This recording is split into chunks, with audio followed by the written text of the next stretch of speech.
de ir al texto voy a hacer una pequeña introducción a lo que venimos viendo del contentamiento cristiano. Le están sacando provecho a esta serie de cómo estar contentos, cómo tenemos que estar contentos. Son todas cosas prácticas, ¿eh? Lo vimos que era necesario y que era bueno poder nutrirnos en este aspecto como cristianos, y nos enseña a estar contentos en medio de diferentes circunstancias. Nos enseña a estar contentos y a vivir verdaderamente un cristianismo verdadero, vivo, de verdaderamente estar contentos, ¿no? No por una circunstancia casual, sino porque Cristo es la fuente de nuestra felicidad. Él mismo es la fuente de nuestra felicidad. Cristo es la fuente de felicidad del cristiano. Entonces de ahí es eso que salta para vida eterna también, es eso que salta en la vida del creyente. Y hay un himno que hoy también recordamos, que era, ¿cuál era? Cantábamos un himno que era Grande Gozo, Grande Gozo. No sé si algunos se acuerdan. Grande gozo, cuán hermoso, paso todo el tiempo bien feliz, porque tengo en Cristo grata y dulce paz, grande gozo siento en mí. Es un precioso himno, es mucho más largo, pero esa es la felicidad que vive el cristiano, el gozo que vive el cristiano. Y no es un gozo pequeño, es un gran gozo por todo lo que el Señor ha hecho en nosotros. Y por supuesto que sí, que vivimos felices y tenemos que cantar también a Él. Y la felicidad, hoy vamos a ver que la felicidad dentro del contentamiento cristiano, la felicidad es buena para el creyente. Es bueno que el cristiano sea feliz, es bueno que el cristiano viva feliz. Y es buena, y vamos a ver distintas razones en que la felicidad a nosotros nos hace bien. Y en este tiempo vamos a considerar por qué un creyente es feliz y un creyente es bendito.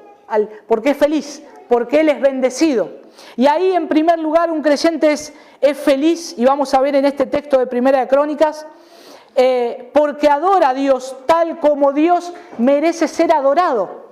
Tal como Dios merece ser adorado. El creyente debe conocer a Dios y confesarle a Él como el único Dios verdadero, Dios, y que en consecuencia le adoramos y le glorificamos a Él, o le adoremos y le glorifiquemos. Dice ahí en 1 Crónicas 28:9, y tú, Salomón, era David hablándole, David estaba dando un gran discurso al pueblo, pero ahora se dirige a su hijo. Y le dice, y tú, Salomón, hijo mío, reconoce al Dios de tu Padre y sírvele con corazón perfecto y con ánimo voluntario, porque Jehová escudriña los corazones de todos y entiende todo intento de los pensamientos. Si tú le buscares, lo hallarás, mas si lo dejares, él te desechará para siempre. Qué interesante esto, ¿no? Porque después del discurso de David que dirige a toda la congregación, comienza esa charla pública, pero ahí tal vez se torna personal, porque esta charla, lo que él le estaba diciendo, ahora le encarga a su hijo Salomón que guarde todas estas cosas. Le encarga a su hijo Salomón, ahí en el versículo 9, pero a su vez también en el versículo 10. Fíjense, dice, mira pues ahora que Jehová te ha elegido para que edifiques casa para el santuario, esfuérzate y hazla. Y esto es lo que David le estaba diciendo a Salomón. Él le estaba diciendo que él tenía que poner su mirada en Dios, tenía que adorar a Dios, que no tenía que apartarse de Dios. Que para él encontrar la plenitud, que él tenga la plenitud en Dios, era estar prestando atención a todo lo que Dios le había mandado, ya lo que Dios había estado hablando a su pueblo. Y ahí cuando Johnny también compartía de Jeremías, recordaba esto que estaba pasando, ahí el texto de Jeremías, ¿no? Era Jeremías. Es interesante porque los profetas le hablaban al pueblo acerca, como Isaías también, le hablaban al pueblo acerca de lo que ellos tenían que hacer? Volverse a Dios, a mirar a Dios, que nunca lo pierdan de vista. Pero en todo eso el pueblo de Dios siempre se iba tras otros dioses, aún viendo los milagros y todas las obras de Dios. Es que, hermanos, así es el corazón del hombre. Siempre estamos inclinándonos hacia algo que a veces no queremos que sea Dios. Y una y otra vez en la palabra de Dios nos encontramos con estos textos donde vemos que Dios nos llama la atención, nos despierta. No te olvides, porque acá tranquilamente era Salomón, pero puedo ser yo. Dios hablándome a mí, diciéndome, acordate, esforzate, mirá, reconoce a Dios tu Padre y servilo con corazón perfecto. Eso también puede ser para mí hoy. Y después nosotros tenemos que ver que Dios conocía íntimamente el corazón de Salomón, porque Salomón después hace cosas que no convienen. Entonces, por algo Dios le estaba hablando por medio de su padre, le estaba diciendo lo que tenía que hacer. Y hermanos, es tan importante esto de estar buscando una relación íntima con Dios, adorarle a Él cada día.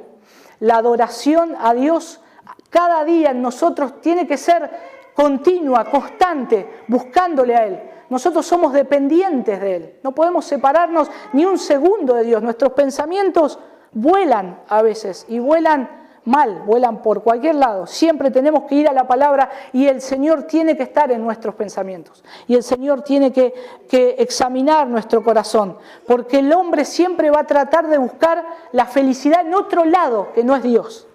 Siempre. Acá el pueblo de Dios quería hacer la suya, como decimos nosotros, ¿no? Quería hacer lo que a ellos les parecía bien. Pero no, Dios dice, no, miren a Dios, vuélvanse a Dios. Y Salomón, vos vas a ser rey, tenés que ver a Dios, tenés que considerar a Dios. Dios le está hablando ahí. Y Dios nos habla a nosotros en que la felicidad que podamos encontrar en el mundo o en otras cosas fuera de Dios siempre es pasajera. Siempre va a ser pasajera. En Dios tenemos la felicidad plena. El cristiano tiene la felicidad plena. Y eso es algo precioso. Y la adoración verdadera no consiste del mero hecho de solamente de asistir a los cultos y de orar. Podemos venir, podemos orar, podemos cantar al Señor, sino que al contrario, es posible a veces participar de un acto de adoración y nuestro corazón estar lejos de Dios. Es impresionante, ¿no? Pero es así. Es así. Noten ahí en Isaías capítulo 1, versículo 11. Isaías capítulo 1, versículo 11. Isaías es uno de los profetas mayores. Habló en un tiempo muy crucial dentro de lo que Dios estaba haciendo con su pueblo. Capítulo 1, versículo 11. Dice, escuchen bien, porque es Dios hablándole, Dice Dios, ¿para qué me sirve, dice Jehová, la multitud de vuestros sacrificios? Hastiado estoy de holocaustos de carneros y de cebo de animales gordos. No quiero sangre de bueyes, ni de ovejas, ni de machos cabríos. Versículo 12. ¿Quién demanda esto de vuestras manos cuando venís a presentarlos delante de mí para hollar mis atrios? Versículo 13, no me traigas más vana ofrenda, el incienso me es abominación, luna nueva y día de reposo, el convocar asambleas no lo puedo sufrir, son iniquidad vuestras fiestas solemnes. Y el 14 lo remata, Dios dice, vuestras lunas nuevas y vuestras fiestas solemnes las tiene aborrecida mi alma, me son gravosos, cansado estoy de soportarlas. Impresionante. ¿Cómo tiene que tratar Dios a un pueblo que se rebelaba contra él? Dios le mostraba todo y este pueblo hacía cualquier cosa. Y Isaías, la mitad casi de Isaías, una gran parte habla acerca de esto, de hacer volver el corazón del pueblo hacia Dios. Después ya Isaías, otra parte, ya empieza a hablar del Mesías prometido. Pero acá Dios le está diciendo que ellos adoraban a Dios. Estaban pasando por un tiempo difícil.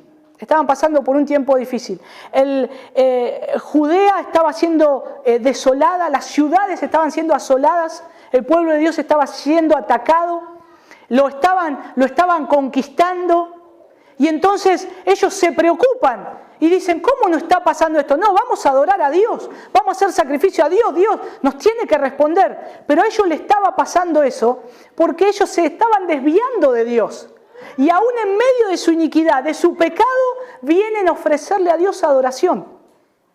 Y entonces Dios les tiene que decir, sus holocaustos, sus ofrendas, yo no los puedo soportar, no los puedo tolerar. Fíjense que dice, ¿quién demanda esto? Versículo 12, de vuestras manos cuando venís a presentarnos delante de mí para hollar mis atrios. Es impresionante. Entonces, esto le despertó a ellos la necesidad, este problema que estaban pasando, la necesidad de ofrecer sacrificios y ofrendas, pero como si sobornaran a Dios. Es como ellos estaban queriendo seguir viviendo impíamente en pecado y estaban pasándola mal, pero le iban a hacer ofrenda a Dios como diciéndole, líbranos, Señor, de esto, pero su corazón no había cambiado. ¿Cómo un hombre puede acercarse a Dios? ¿Cómo hoy podemos acercarnos a Dios, levantar las manos, adorar y nuestro corazón estar tras otros dioses, tras otras cosas, que no nos interesa a Dios para nada? Vengo y leo esto y veo esto y me encuentro a Dios diciendo hoy es una abominación lo que me están haciendo. La adoración, no voy a soportar más esto. Y hermanos, uno de los atributos de Dios es su paciencia, la paciencia. Y eso es lo que trae consuelo también, muchas veces, consuelo a nosotros, la paciencia de Dios. Pero no podemos separar la paciencia de Dios con la ira de Dios. Y en algún momento Dios va a tener que pagar a cada uno como haya hecho. Entonces, consideremos esto. Consideremos que yo puedo venir a adorar a Dios y estar mi corazón lejos de Dios.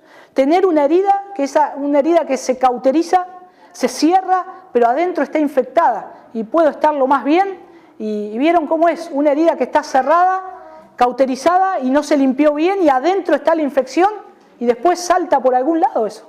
Salta y directamente ya hay que tomar decisiones drásticas. Una persona tal vez pierde un miembro de su cuerpo por tener heridas sin curar bien. Entonces, ¿cómo está mi corazón delante de Dios? ¿Cómo yo vengo a adorar? ¿Es posible adorar a Dios como un religioso y estar lejos de Él? Sí, es posible. Acá el pueblo de Dios lo estaba haciendo. Acá Isaías les habla y le dice que Dios les estaba diciendo que lo que estaban haciendo, que presten atención, que miren, están haciendo las cosas mal. Ustedes están lejos de mí, están tolerando el pecado. Por eso le pasa también todas estas cosas. Y ahora quieren venir a sobornarme con sus sacrificios, con sus ofrendas. No los voy a tolerar, son abominación. Acá hay palabras fuertes de Dios, acá hay palabras fuertes. Y ese es el carácter de Dios. Y Dios quiere que los creyentes le adoren en todo lo que poseen, o con todo lo que poseen y con todo lo que son. Solamente así van a poder agradarle y realmente adorarle, hacer lo que Dios quiere. Eso es adorarle. Obediencia es adorarle a Dios. Obedecerle a Él es adorarle a Dios. Ser agradecidos con lo que Dios nos da. Y eso también es adorarle. Vean que la adoración y la felicidad van juntas. La adoración y la felicidad van juntas. Es fácil adorar a Dios cuando nos va todo bien. Y cuando nos va todo mal, ¿le adoramos de la misma manera? Entonces nosotros ahí tenemos que ver que hay momentos que Dios nos hace pasar por distintas etapas en nuestra vida, donde es todo verde y le adoramos al Señor, pero a veces es un desierto. No hay verde, no hay agua, no hay nada, y es ahí donde también tenemos que adorarle a Él. Tenemos que exaltarle a Él. En segundo lugar, los creyentes son felices. Los creyentes felices son los que hacen mejor del uso de sus dones espirituales. Vamos ahí a ver en Gálatas capítulo 5, versículos 22 y 23. Gálatas capítulo 5, 22 y 23.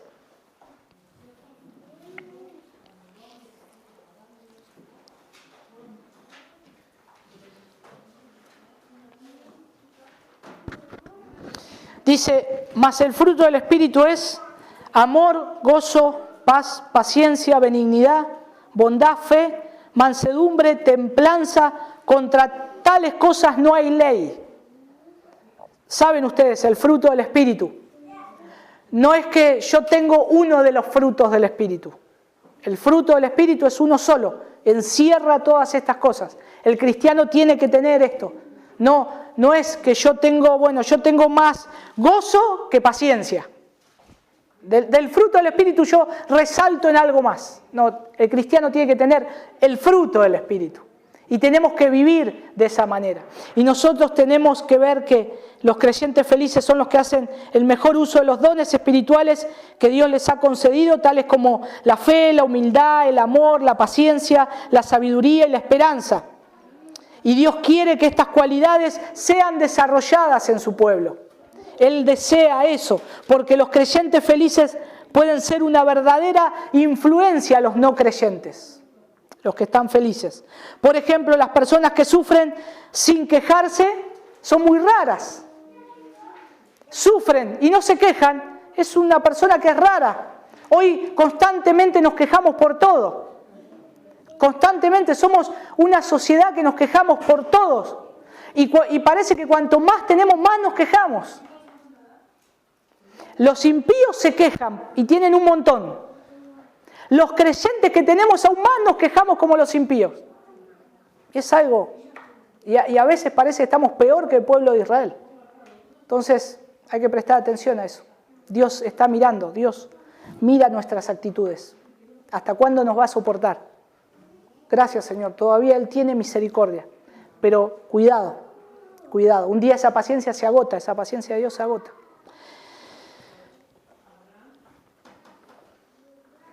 El tercer lugar o el tercer punto que podemos ver acá es que podemos mencionar también es que los creyentes felices glorifican a Dios con todo lo que les pasa, con todos sus dones. Ellos glorifican a Dios a aquellos que no conocen a Dios, que tienen gozo en momentos de prueba, que tienen amor para aquellos que lo aborrecen y los maltratan, no devuelven mal por mal.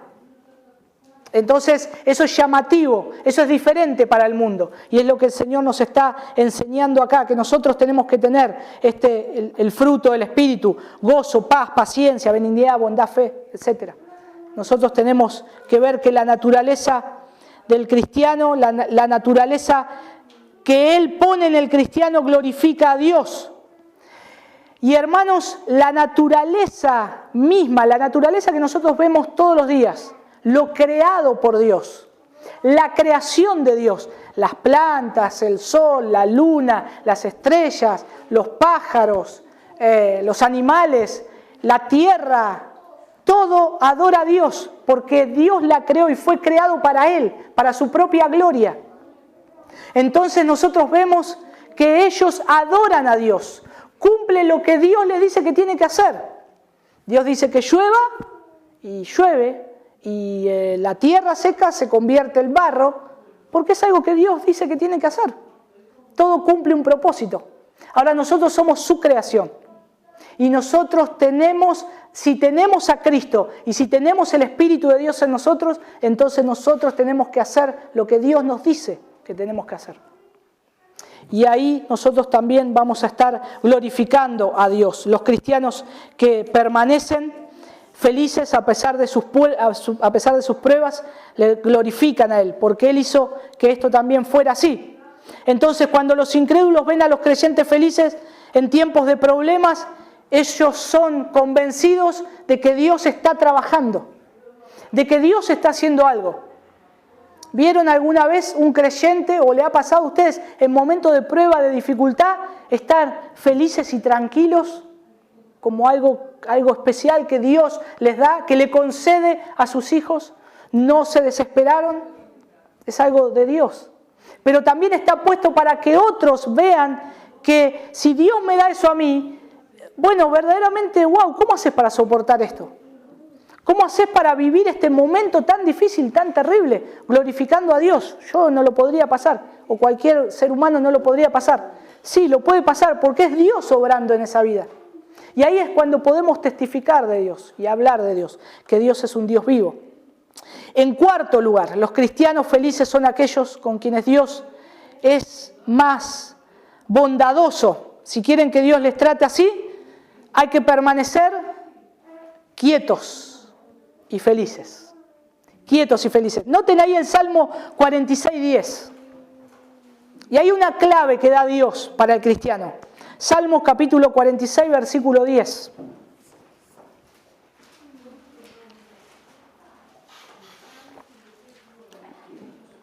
Los salmos en su mayoría son escritos que tienen de muchas lamentaciones, muchas cosas malas a veces. Y encontramos tanta fortaleza en ellos.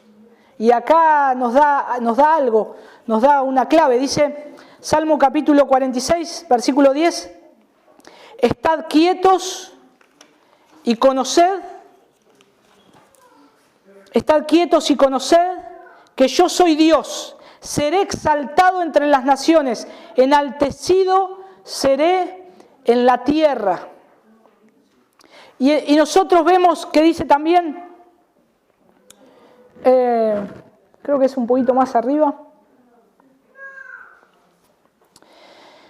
versículo 3, fíjense, aunque bramen y se turben sus aguas y tiemblen los montes a causa de su braveza, del río sus corrientes alegran la ciudad de Dios, el santuario de las moradas del Altísimo. Dios está en medio de ella, no será conmovida, Dios le ayudará a clarear las naciones. Bramaron las naciones, titubearon los reinos, dio él su voz, se derritió la tierra. ¿Notan acá un Dios inconmovible? No lo mueve nada, ninguna circunstancia lo mueve a Dios, nada. Ahora, esa seguridad de Dios, hay un secreto acá en el cristiano para que esté contento y feliz en estos momentos, es estén quietos y conoced que yo soy Dios.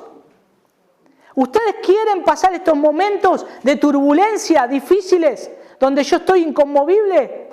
¿Quieren ustedes permanecer en eso? Bueno, tienen que hacer algo, estar quietos y conocer que yo soy Dios.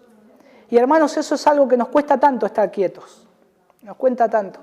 Siempre queremos hacer algo, siempre apurados en responder. Siempre queremos hacer algo como apurar la voluntad de Dios, ayudarle a Dios.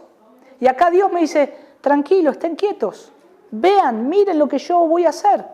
¿Recuerdan Moisés frente con todo el pueblo de esa inmensa masa de agua para pasar?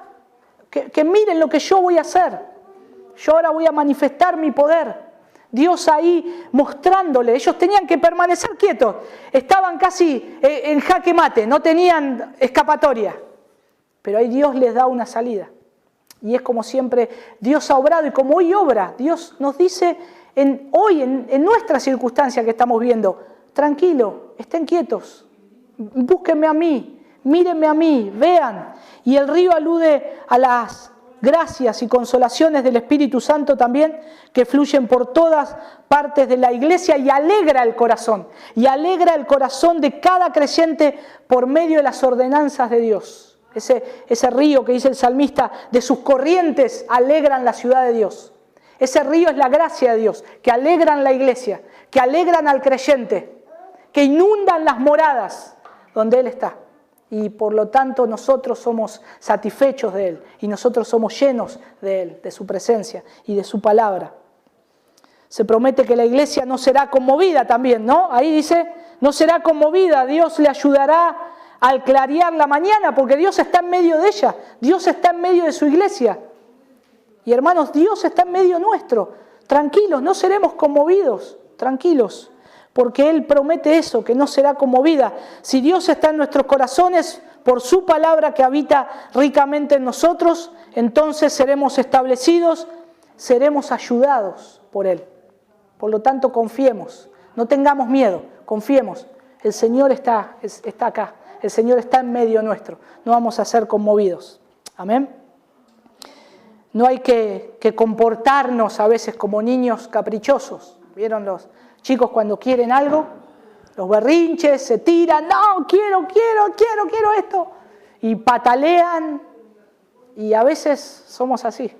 Que queremos algo y le decimos a Dios que, Señor, ¿cómo puede ser? Y hacemos berrinches delante de Dios. No nos vemos nosotros, pero parecemos como niños. Estemos quietos, confiemos en Él, porque Él es un Padre sabio. Y el Padre sabio nunca le va a dar a su hijo algo que sabe que no lo puede tener. Ahora no, espera, todavía no. Tranquilo, Y Dios es un Padre sabio que nos va a dar cada cosa en su tiempo, cuando nosotros lo necesitemos. Por eso necesitamos estar quietos y sumisos antes de que Él nos conceda lo que nosotros necesitamos. Estemos quietos, esperemos en Él. En quinto lugar, los creyentes felices son los más útiles. Salmo 40, versículo 1. Vamos a ir unos capítulos más atrás. Otra palabra que mucho no nos gusta, por lo menos a mí no me gusta, pero está acá en la Biblia. Dice, pacientemente esperé a Jehová y se inclinó a mí y oyó mi clamor. Esa pacientemente me mata, mucho no me gusta. Pero ahí Dios me enseña algo. Y acá dice, pacientemente esperé a Jehová. ¿Saben qué significa esta palabra esperé? Acá hay un énfasis. Esperando esperaré, significa. Esperando esperaré. Tengo que estar continuamente esperando en Él. Y hay suficiente poder en Dios para ayudar al más débil y suficiente gracia para ayudar al más indigno de todos los que confían en Él. Y el salmista dice que esperó pacientemente, siguió creyendo, pero que a su vez, ¿qué hizo? Siguió orando también. Porque acá dice, pacientemente esperé a Jehová y se inclinó a mí y oyó mi clamor. No es inmediato, acá hubo un tiempo. Él iba esperando y estaba esperando y orando. Y entonces ahí dice que Dios se inclinó y oyó su clamor. Y ya nosotros siempre queremos saltar al versículo 2, que nos saque del pozo. ¿No? Ya, estoy en el pozo, Señor, sacame, oro, ya, sacame. Y tengo que tener paciencia. Y es lo que a veces el Señor tiene que estar trabajando en nosotros, porque Él nos conoce. Y podríamos decir que aquí en este Salmo 40 también nos invita a esperar y continuar esperando. Si hay muchos de nosotros que estamos pidiéndole cosas a Dios y queremos ver rápidamente el obrar de Dios, tal vez tengamos que seguir esperando. Tal vez tengamos que seguir esperando, confiando en que Dios se va a inclinar y va a oír nuestro clamor. Pero tenemos que esperar en Él. Pero para los cristianos esta espera es fructífera. Simplemente esperar en esperanza y en seguridad que Él va a cumplir lo que yo necesito. No es una espera que no voy a tener resultados o no voy a ver la mano de Dios. Esperemos, vamos a ver la mano de Dios. La Biblia está llena de todo este relato del pueblo de Dios yéndose viendo las obras de Dios, Moisés yendo a consultar a Dios y el pueblo rebelándose, diciéndole al sacerdote, hacenos altares para que adoremos. Y no esperaron lo que Dios tenía para decirle, no quisieron oír a Dios. Y continuamente el hombre a veces es impaciente y pecamos de impaciente. Tenemos que esperar en el Señor. Y solo cuando el Espíritu de Dios nos ha tranquilizado y madurado, entonces podemos estar listos para trabajar para Dios. Estar listo para trabajar para Dios. Por eso Dios utiliza a sus hijos. Pero siempre el Señor está trabajando en nosotros y sabe en qué tiene que estar puliéndonos. Y a veces queremos hacer trabajos rápidos para el Señor. Pero el Señor nos tiene que meter en esa escuela de la paciencia, en la escuela de la espera. Y Dios ahí nos comienza a pulir. Y cuando creemos que ya estamos listos, Dios de vuelta nos sigue diciendo, de vuelta los voy a meter en ese lugar. Y Dios sigue trabajando en nosotros. ¿Pero por qué? Porque Dios está trabajando porque Él quiere que nosotros le sirvamos como Él desea. No como nosotros creemos, sino como Él desea. Y esa es una obra del Señor. Todos los creyentes son llamados a trabajar para Dios. No solo los líderes o aquellos que tienen capacidades especiales. Ningún creyente deberá pensar que puesto que es una persona ordinaria puede ser usado por Dios. Yo no puedo ser usado por Dios. Yo no sé nada. No sé, no leo bien, no estoy. Tranquilo, hermanos, paciente. Oremos al Señor. Vayamos a la palabra de Dios. ¿Y qué voy a enseñar? No me queda nada, no puedo retener un versículo, no me sé versículos de memoria. No importa, tenemos la palabra de Dios, leámosla. Tenemos el poder de Dios ya revelado, leámosla a aquel que lo necesite y ya está. Dios va a hacer la obra, Dios va a hacer la obra y Dios nos va a ayudar y el Espíritu Santo nos va a ayudar, tenemos el poder de Él. Mientras abramos la palabra de Dios y le demos a la gente la palabra de Dios, ahí tenemos poder, ahí hay verdadero poder de Dios. Hay poder de Dios, porque Él obra por medio de su palabra. Y hermanos, cuántos ejemplos también, qué lindo que es servir a Dios, porque esto le da felicidad al creyente. Servir a Dios es algo tan precioso que nos hace estar contentos y felices. Y esto sería precioso que cada uno de nosotros podamos servir de distintas maneras al cuerpo de Cristo. Hay muchas maneras, y yo sé, hermanos, que por ahí a veces tendríamos que generar más espacios para que los hermanos puedan estar sirviendo acá en la congregación. Pero bueno, paciencia, Dios está trabajando con nosotros y el Señor está trabajando con su iglesia, pero cuando haya algo en el cual ustedes puedan servir a Dios y puedan servir a la iglesia, hermanos, tranquilamente hablen con nosotros, traigan sus inquietudes, díganos, mirá, tengo 2 personas, le estoy hablando, quiero darle discipulado en mi casa, ayúdanos a Pepe, nos dicen, y gloria al Señor, tenemos que servir al Señor. Todavía hay mucha gente que necesita conocer a Dios, hay mucha gente que necesita conocer la verdad de la palabra de Dios, así que denle para adelante, ustedes confíen en el Señor, oren y sepan que hay que trabajar para el Señor. Háganlo confiando en el Señor. ¿Cuántos hermanas y hermanos conocemos también que nos han alentado en sus vidas piadosas?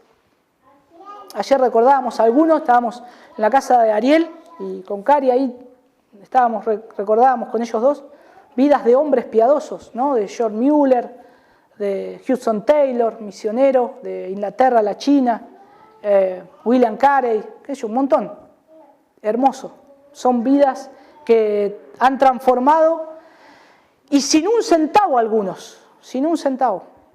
Dios no necesita, ¿saben qué es lo que Dios no necesita dinero para que avance el reino de los cielos? ¿Saben qué necesita el Señor? Obreros. Jesús nunca dijo, la plata es poca. Jesús dijo, los obreros son pocos y la mies es mucha. A él el tema del dinero no le importa. Él puede hacer cualquier cosa, pero a obreros hay pocos. Entonces pensemos en esto, trabajemos para Él y seamos obreros que influyan en este mundo. Hoy, en esta sociedad, más hoy, se necesita tanto. En sexto lugar, los creyentes felices son los que están preparados para resistir la tentación. Santiago capítulo 1, versículo 12. Santiago capítulo 1, versículo 12, dice, bienaventurado el varón que soporta la tentación, porque cuando haya resistido la prueba, recibirá la corona de vida que Dios ha prometido a los que le aman.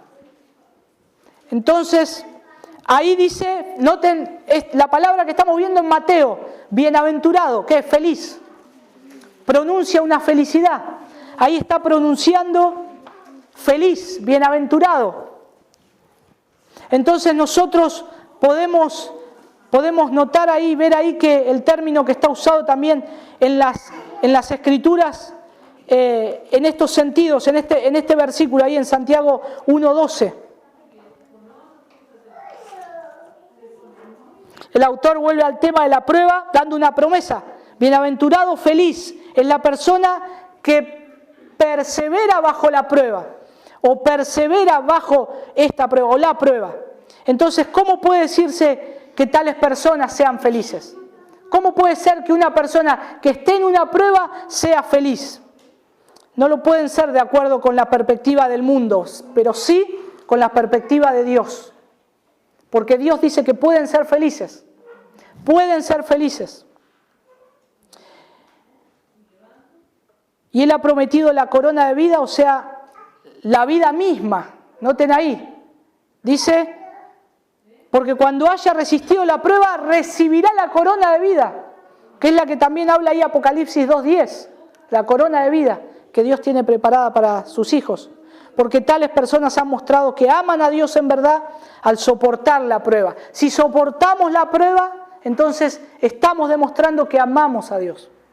Que amamos a Dios, verdaderamente amamos a Dios. Y entonces ahí es donde, también como esto ocurrió a Abraham, como le ocurrió a Abraham que perseveró en la prueba y entonces recibió lo prometido del Señor. Ahí en Génesis capítulo 22, versículo 15, fíjense ahí rápidamente, vamos a verlo. 22:15 dice: y llamó el ángel de Jehová a Abraham por segunda vez desde el cielo y dijo: por mí mismo he jurado, dice Jehová, que por cuanto has hecho esto y no me has rehusado tu hijo, tu único hijo, de cierto te bendeciré y multiplicaré tu descendencia como las estrellas del cielo y como la arena que está a la orilla del mar, y tu descendencia poseerá las puertas de sus enemigos. En tu simiente serán benditas todas las simientes de la tierra, por cuanto obedeciste a mi voz. Este hombre fue fiel en el Señor en momentos de la prueba y Dios le da la recompensa. Dios le da la recompensa. Y eso es lo que Dios tiene para cada uno de nosotros, para cada uno de sus hijos. Cuando hayamos resistido la prueba, sabemos que vamos a obtener la corona que el Señor tiene preparada. Y ahí en Génesis 22:12, un cachito más arriba, y dijo Dios: no extiendas tu mano sobre el muchacho, ni le hagas nada, porque yo conozco que temes a Dios, por cuanto no me rehusaste tu hijo, tu único. Fíjense, Dios conocía a este hombre. Dios conocía a Abraham, conocía su corazón. Por lo tanto, ahí Dios le dice a él, fíjense que dice, yo conozco que temes a Dios. Y era Dios mismo hablándole. Interesante, ¿no? Yo conozco que, ¿por qué no dice yo conozco que me temes? Yo conozco que temes a Dios. Las personas que siempre se están quejando son las más fáciles de desviar. Son las más fáciles. Qué diferente hubiese sido si Abraham le hubiese dicho: pero Dios, vos no cumplís tus promesas. Me decís que me vas a dar un hijo, me das uno solo y ahora querés que lo mate. No tengo más. Y se podría haber quejado contra Dios. Y podría haber hecho no obedecerle a Dios. Pero no era la voluntad del Señor. Y hermanos, el diablo le gusta ver a los creyentes ansiosos. Si hay algo que le gusta hacer es ver que sean impacientes. Lo hizo desde el principio y lo sigue haciendo hoy. A él le agrada que nosotros no confiemos en Dios. Le agrada que no confiemos en Dios, que no busquemos a Él. Cuando tienen que enfrentarse con el sufrimiento, el diablo hace lo posible para persuadirles de que lo que les pasa no es justo. ¿Cómo? ¿Sos un hijo de Dios? ¿Cómo te está pasando esto? Estás pasando una enfermedad. ¿Cómo puede ser que estés pasando una enfermedad? Pero ¿quién sos vos? ¿No sos un hijo de Dios? No puede ser que estés así. Y a veces creemos eso. Y empezamos a hacer un montón de cosas creyendo que está mal, que yo no puedo estar así, que Dios no me puede tener de esa forma.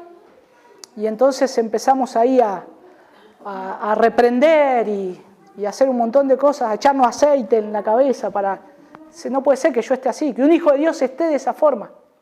Y Dios sí quiere. Dios a veces nos mete en ese lugar para conocerlo a Él, porque Él tiene un propósito. Y en algunos casos el diablo también tienta a los creyentes pobres a robar.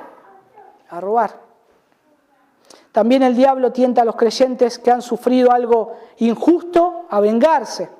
Y solamente los creyentes que son felices con lo que Dios les envía son aquellos que están preparados y armados para resistir tales tentaciones. Cuando más contentos estemos con Dios, más vamos a poder soportar y pasar las pruebas. Cuanto más felices estemos con Él, más fácil va a ser de llevar adelante las pruebas. Otro, séptimo lugar, los creyentes felices son los que disfrutan plenamente la vida.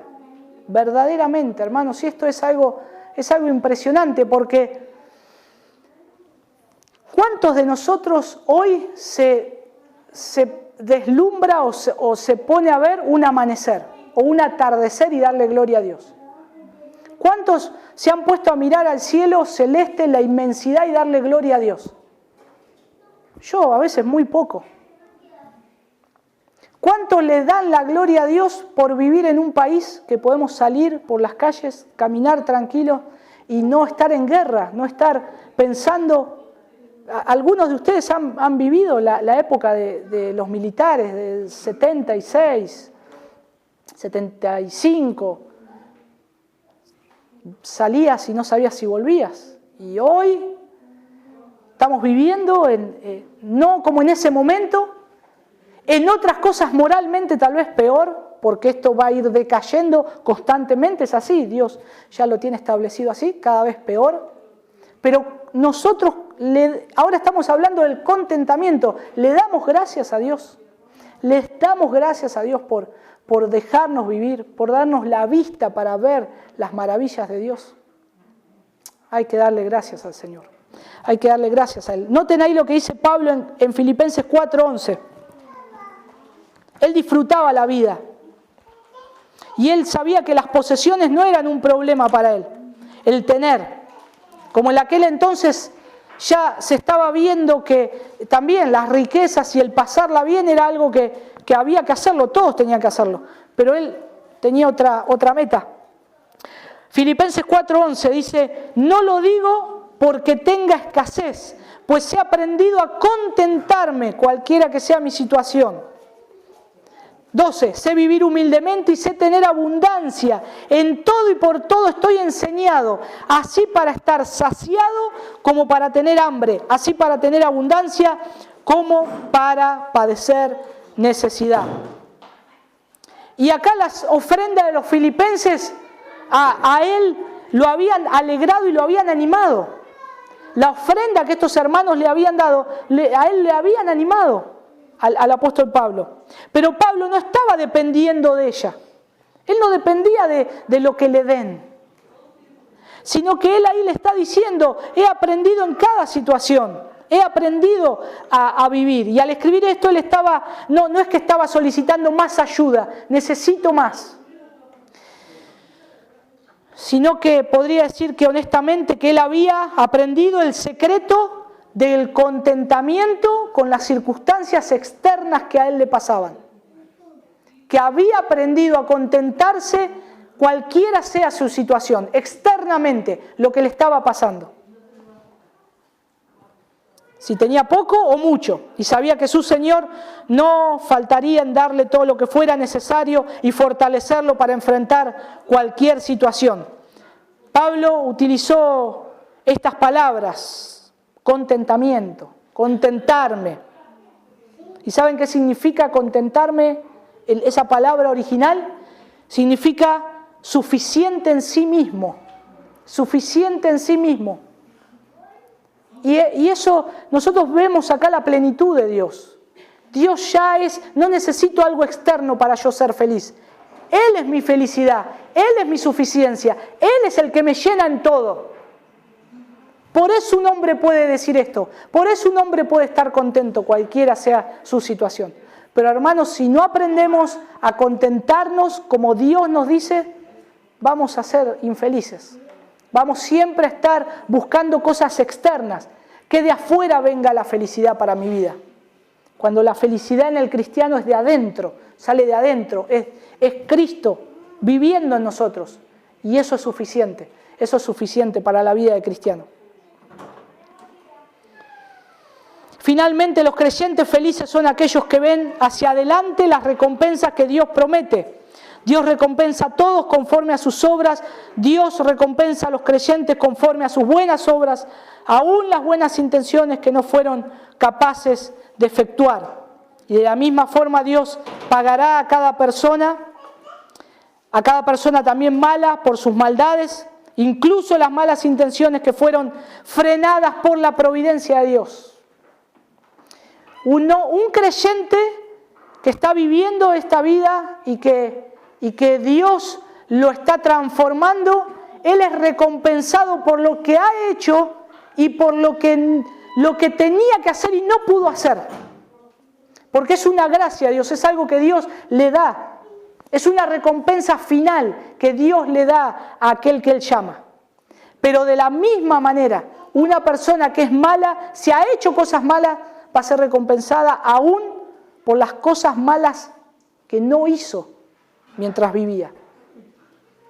Y entonces nosotros vemos que Dios es un juez justo. Porque si hay cosas malas que no hizo, es porque Dios lo refrenó, pero en su corazón las iba a hacer. Así como un creyente que hizo cosas buenas y no hizo más cosas buenas porque tal vez no fue frenado, no pudo hacerlas, pero Dios lo va a recompensar. Pero a los malos también el Señor va a tratar con ellos, a los buenos y a los malos. Dios es un Dios justo. Entonces nosotros podemos ver acá que los creyentes que sufren por la causa de Cristo pueden ser felices y no amargarse, porque tienen la seguridad de que a pesar de todo no perderán su recompensa. No perderán su recompensa. Noten ahí en Apocalipsis 22:12. Apocalipsis capítulo 22, versículo 12. Y esto es lo que hoy aprendimos que estamos viendo el panorama de la redención. De paso hago un paréntesis para hablar de esto, que los videos que estamos viendo del pastor Sugel Michelén, del panorama de la redención, nos enseña a ver a Cristo en toda la Biblia. Es una bendición, hermanos, verlo. Y este texto es lo que hoy se veía que era ¿cómo es que él lo decía? El ahora, el ya y el todavía no. El ya y el todavía no. Dice, he aquí yo vengo pronto y mi galardón conmigo para recompensar a cada uno según sea su obra. Y acá la palabra recompensar es dar, es pagar. Es estar dando esa retribución que le va a dar al creyente. Y el término usado en las Escrituras, por lo menos en 3 diferentes sentidos. Acá vemos la obra de Dios, vemos las obras de Jesucristo, pero también vemos las obras del hombre.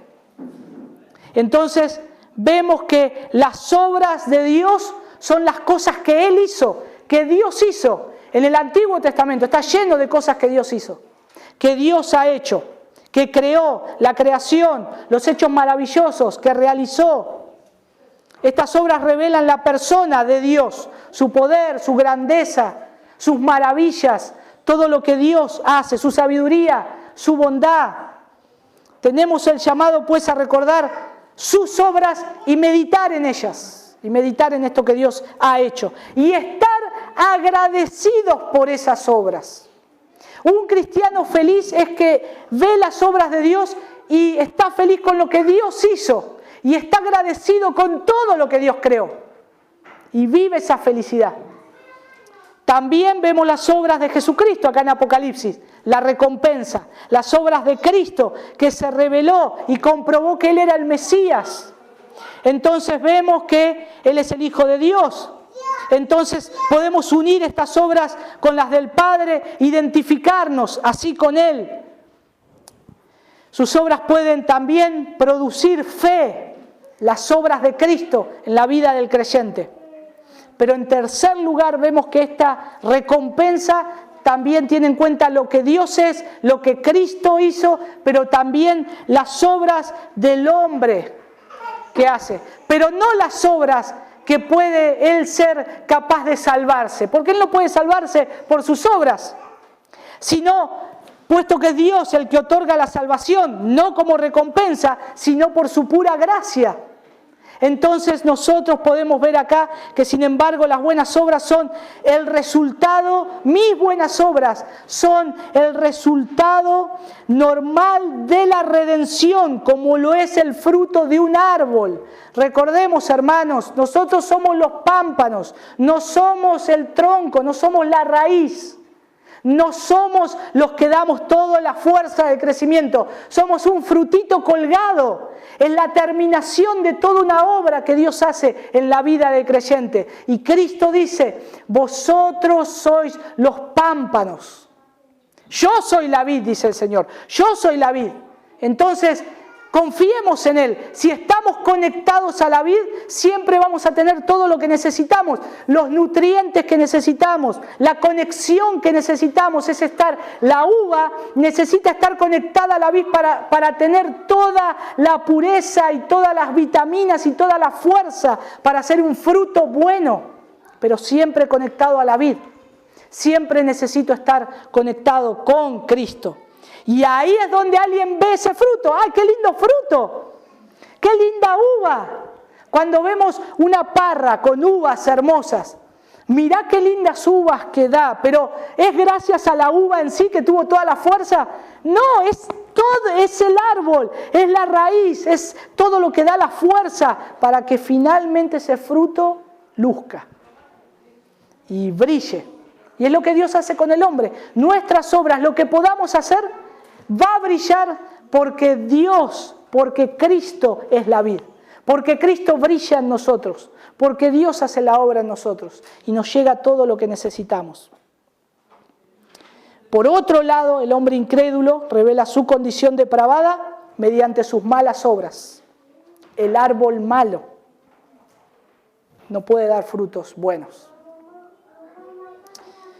Por eso el creyente debe estar feliz por la obra de Cristo en nosotros, que es suficiente. Y Él va a traer consigo, hermanos, su recompensa para cada uno de nosotros. Estemos felices, hermanos, porque ya pronto Dios nos va a dar la recompensa. Pronto. Ya el Señor nos va a dar la recompensa. Lo vamos a ver a Él y Él nos va a recompensar por nuestras obras. Por su gracia, por su favor, por su misericordia. Y quiero finalizar con una cita de Sweet, un autor puritano, dice: Cristo habla como el gran mayordomo que llama a todos los jornaleros a la caída de la tarde para que reciban su salario. Para que reciban su salario. Él va a llamar a todos los jornaleros, no solo a los buenos, sino a los malos. Y a cada uno les va a dar su paga. Confiemos. El Señor tiene un galardón preparado para nosotros. Por eso, hoy es el tiempo que nosotros comencemos a vivir verdaderamente el estar felices en Él. El estar completos en Él. El estar satisfechos con Él. No es fácil, pero dependemos de Él. Dependemos de Él. Confiemos en Él. Pongamos nuestra esperanza en Él y que Él nos ayude. Que nos ayuda, hermanos. Vamos a orar. Señor, te damos gracias, Padre. Gracias porque eres tan precioso y hermoso. Y en todas partes tu palabra nos enseña cómo debemos estar contentos y felices. Señor, te rogamos que aprendamos esta lección, que la vivamos cada día, que estemos felices en cada circunstancia de nuestra vida. Señor, ayúdanos a no estar satisfechos con las cosas que el mundo nos quiere ofrecer. Señor, sabemos que cada vez más el mundo, Señor, quiere encerrarnos para ofrecernos felicidad que no es la felicidad que proviene de ti. Señor, te rogamos que podamos estar plenos y felices al mirarte a ti, al buscarte, al gozarnos, al despertarnos, al agradecerte cada día, Señor, que estamos vivos. Ayúdanos, Señor, y que podamos pasar este tiempo, Señor, preparando nuestras vidas para la eternidad, preparando nuestras almas para vivir eternamente contigo, Señor, y gozarnos y adorarte. Te damos gracias, Señor. Ayúdanos, Señor, a poder poner manos a la obra. También, Señor, hoy hemos visto que tenemos, Señor, que trabajar para ti. Tú nos has dado dones. Nos has dado del fruto del Espíritu, Señor. Te rogamos que lo podamos poner a tu disposición para que tu palabra, Señor, corra en esta ciudad, Señor, en distintos lados donde vayamos. Ayúdanos, Señor, a poder proclamarte, Señor, y mostrarles al mundo que aún en medio de todas estas circunstancias adversas que vivimos y a las cosas que van a venir, nosotros, Señor, somos felices y estamos felices porque tú eres la fuente de nuestra felicidad. Gracias, Señor. En el nombre de Jesús. Amén.